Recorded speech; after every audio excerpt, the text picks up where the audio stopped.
السلام علیکم ناظرین، آپ کا اپنا چینل نوری اسلامک ٹیوبر آپ کی خدمت میں ایک نئی ویڈیو کے ساتھ آپ سے روبرو ہے۔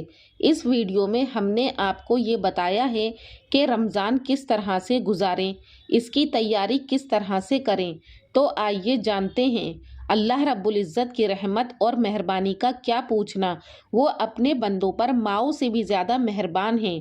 وہ اپنے بندوں پر رحم و کرم کا معاملہ کرنا جانتا ہے، انہیں اپنی سب سے بڑی نعمت جنت عطا کرنا چاہتا ہے۔ وہ گناہگاروں کی بخشش کرنا چاہتا ہے۔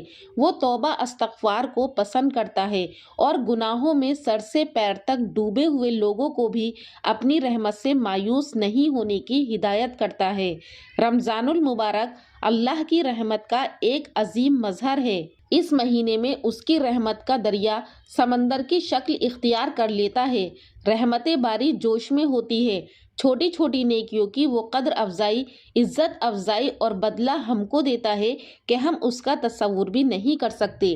شیطان زنجیروں میں جکڑے ہوتے ہیں، دوزخ کے دروازے بند کیے جاتے ہیں، رحمتوں اور انوار کی بارش ہوتی ہے۔ رمضان کی برکتوں سے ایسا ماحول تیار ہو جاتا ہے جس میں نفس شیطان کی اکساہٹوں سے محفوظ ہو کر خود بخود خیر اور بھلائی کی طرف متوجہ ہوتا ہے اور برائیوں سے وحشت محسوس کرتا ہے۔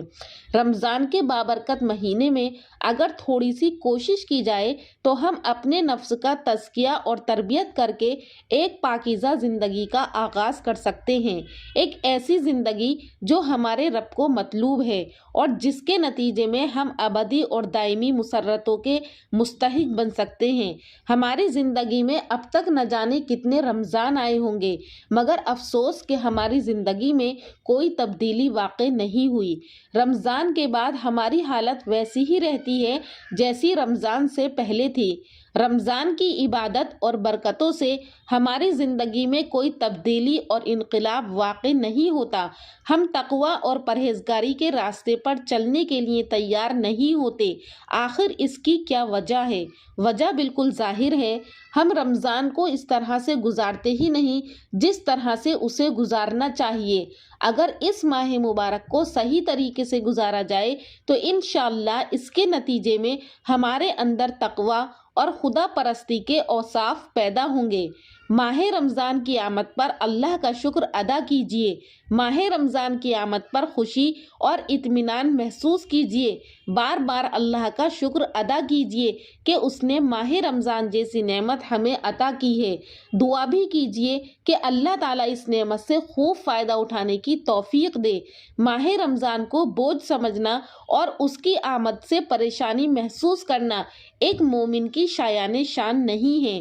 حضور نبی اکرم صلی اللہ علیہ وسلم رمضان المبارک سے اتنی زیادہ محبت فرماتے کہ اکثر اس کے پانے کی دعا فرماتے تھے، اور رمضان المبارک کا اہتمام ماہ شعبان میں ہی روزوں کی کثرت کے ساتھ ہو جاتا تھا۔ آپ صلی اللہ علیہ وسلم بڑے شوق و محبت سے ماہ رمضان کا استقبال فرماتے تھے۔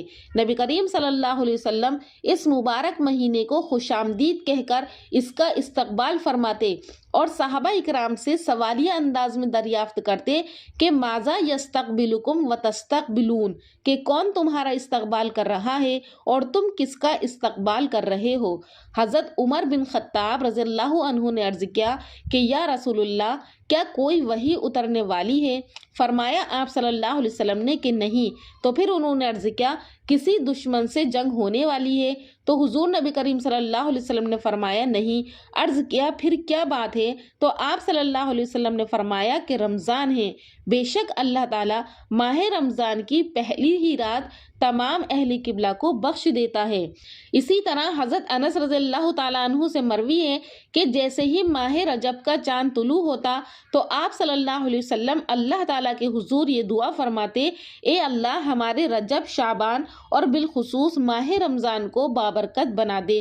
اللہ کے فضل سے ایک دفعہ پھر ماہ رمضان ہمیں نصیب ہو رہا ہے۔ ماہ رمضان کی شکل میں ہمارے سامنے ایک سنہری موقع ہے جس میں ہم اہم فیصلے کر سکتے ہیں اور بہت کچھ حاصل کر سکتے ہیں۔ ماہ رمضان ہمارے لیے بہت اہم ہے، یہ خدائی انعام ہے۔ اس ماہ سے پورا فائدہ اٹھانے کے لیے ضروری ہے کہ ہم اس کی عظمت، اہمیت اور مقصد کو سمجھیں۔ اس ماہ کو کیسے گزارنا ہے یہ اچھی طرح جانیں۔ پیارے نبی صلی اللہ علیہ وسلم کی اس بشارت کو ہمیشہ یاد رکھیں کہ جس آدمی نے ایمان اور احتساب کے ساتھ رمضان کے روزے رکھے اس کے پچھلے گناہ معاف کر دیے جائیں گے۔ سبحان اللہ۔ رمضان جنت کے حصول اور دوزخ سے نجات پانے کا مہینہ ہے۔ یہ وہ مہینہ ہے جس میں بہت سے لوگوں کے لیے جہنم سے چھٹکارے کا فیصلہ کیا جاتا ہے۔